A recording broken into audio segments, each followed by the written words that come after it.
All right. I'm not sure if I've already done this one, but just to recap again, how to create materials and assign them to faces. So if we do a simple thing like adding a material, we go down here to material properties and then add a material for this.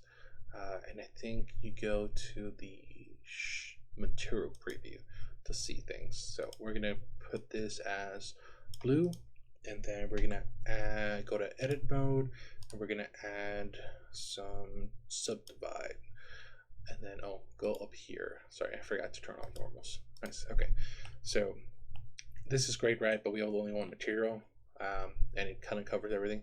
We want this object to have other materials, and just cover like maybe these two faces. Think of it like you're building a Rubik's cube. Um, just the color representation here. All right. So what we can do is go back to object mode, and we are going to go to material right here. Yeah.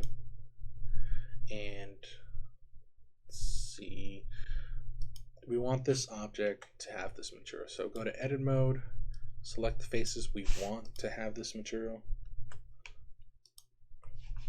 and then go to your material, this one, and assign it.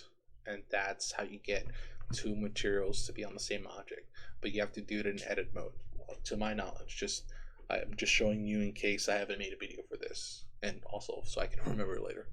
All right, good luck.